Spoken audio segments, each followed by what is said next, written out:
Hi అండి, welcome to CM real business. ఈరోజు నేను మీకు చూపించేది వచ్చేసి ఓపెన్ ప్లాట్ అండి. ఇది లొకేషన్ వచ్చేసి శివాయిగూడెంలో అండి, ఇల్లందు రోడ్లో. మనం టువర్డ్స్ ఇల్లందు వెళ్తుంటే రైట్ సైడ్ వస్తుందండి. ఇది కోల్డ్ స్టోరేజ్ ఉంది కదా, మిర్చి కోల్డ్ స్టోరేజ్, ఆ కోల్డ్ స్టోరేజ్ దాటగానే ఉంటుంది.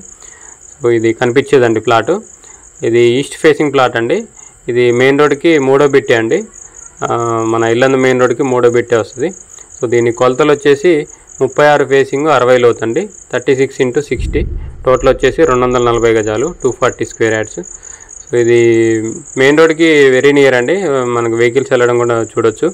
సో ఇది ఇప్పుడు ఇల్లందు రోడ్డు కూడా 4 లైన్ శాంక్షన్ అయిందండి, ఆల్రెడీ వర్క్ నడుస్తూనే ఉంది. సో ఆ రోడ్డుకి మూడో బిట్టే వస్తుంది. ఇది డిస్టెన్స్ వచ్చేసి మన ఖమ్మం కొత్త బస్ స్టాండ్కి వచ్చేసి 10 కిలోమీటర్లు ఉంటుందండి. ఎన్టీఆర్ సర్కిల్కి వచ్చేసి 8.5 ఉంటుంది. ఇప్పుడు కొత్తగా MR office, MPDO office, police station ఇవ్వబడ్డాయి కదా రఘునాథపాలెం. సో అక్కడికి వచ్చేసి జస్ట్ ఒక 1.5 కిలోమీటర్ ఉంటుందండి. దీంట్లో రోడ్లు వచ్చేసి మెయిన్ రోడ్డు 40 ఫీట్ రోడ్ అండి, ఇప్పుడు మనం నిలబడినది. ప్లాట్ ముందున్న రోడ్ వచ్చేసి 33 ఫీట్ అండి. సో ఇది రేట్ వచ్చేసి 9,500 చెప్తున్నారండి, 9,500 పర్ స్క్వేర్ యార్డ్. సో ఇది ఇన్వెస్ట్మెంట్ పర్పస్ బాగుంటుందండి, ఎందుకంటే ఇప్పుడు డెవలప్మెంట్స్ అన్నీ ఇటు శివాయిగూడెం సైడే వస్తున్నాయి కదా. Food processing unit, seed development unit, 15 acresలో cricket stadium, army training centre, ఇంకా స్వామినారాయణ ఇంటర్నేషనల్ స్కూలు, ఇవన్నీ డెవలప్మెంట్స్ ఇక్కడే వస్తున్నాయి కాబట్టి కొనిపెట్టుకుంటే మంచి అప్రిషియేషన్ వస్తుందండి.